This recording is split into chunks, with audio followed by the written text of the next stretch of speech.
Hello friends, ನಮಸ್ತೆ. ವರಲಕ್ಷ್ಮಿ ಕಿಚನ್ಗೆ ಸ್ವಾಗತ. ಈಗ ನಾನು ಆಲೂಗಡ್ಡೆ ಪಲ್ಯ ಮಾಡ್ತಾ ಇದ್ದೀನಿ. ಪೂರಿಗೆ 2 ಆಲೂಗಡ್ಡೆ ದೊಡ್ಡದು ತಗೊಂಡಿದ್ದೀನಿ. ಬೇಯಿಸ್ಕೊಂಡು ಸುಲ್ಕೊಂಡಿದ್ದೀನಿ ಚಿಪ್ಪಿನ. 2 ದೊಡ್ಡ ಈರುಳ್ಳಿ, 2 ಹಸಿಮೆಣಸಿನ್ಕಾಯಿ. ಮಾಡೋದು ಹೇಗೆ ಅಂತ ನೋಡೋಣ. ಎಣ್ಣೆ 6 ಸ್ಪೂನ್ ಎಣ್ಣೆ, ಸಾಸಿವೆ, ಕಡಲೆಬೇಳೆ ಗೋಲ್ಡನ್ ಬ್ರೌನ್ ಬರಬೇಕು. ಈಗ ಬಂದಿದೆ. ಈರುಳ್ಳಿ, ಕರಿಬೇವಿನ ಸೊಪ್ಪು, ಹಸಿಮೆಣಸಿನಕಾಯಿ,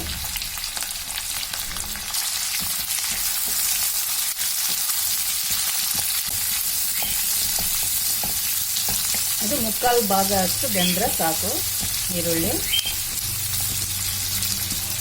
ಹಂಗೆ ಬಾಯಿಗೆ ಸಿಕ್ಕಿದ್ರೇ ಚೆನ್ನಾಗಿರೋದು. ಅರಿಶಿನ ಸ್ವಲ್ಪ, ರುಚಿಗೆ ತಕ್ಕಷ್ಟು ಉಪ್ಪು, ಅರ್ಧ ಸ್ಪೂನ್ ಅಷ್ಟು ಕಡಲೆ ಹಸಿಟ್ಟು ನೀರಲ್ಲಿ ಮಿಕ್ಸ್ ಮಾಡ್ಕೊಳ್ಳೋಣ. ಈ ಥರ ನೀರಾಗಿ ಕಲಿಸ್ಕೋಬೇಕು. ಈಗ ಇದಕ್ಕೆ ಸೇರಿಸ್ಕೊಳ್ಳೋಣ. ಇನ್ನು ಸ್ವಲ್ಪ ನೀರು, ಒಂದು ಕುದಿ ಬರಬೇಕು. ಕುದೀತಾ ಇದೆ ಸಾಗು. ಈಗ ಕೊತ್ತಂಬರಿ ಸೊಪ್ಪು ಸೇರಿಸ್ಕೊಳ್ಳೋಣ.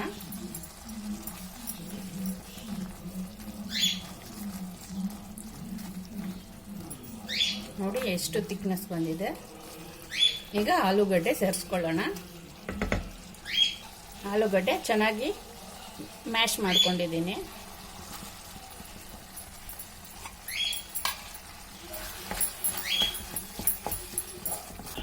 ಆಲೂಗಡ್ಡೆ ಸಾಗು ಈಗ ರೆಡಿಯಾಗಿದೆ.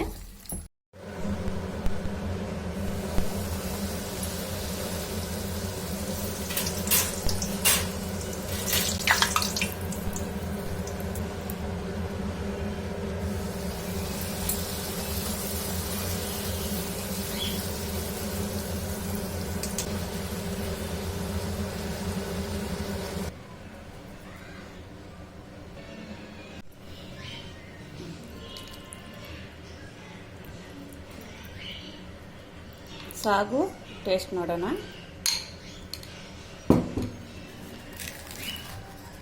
ಪೂರಿ ನೋಡಿ ಎಷ್ಟು ಸಾಫ್ಟ್ ಆಗಿದೆ.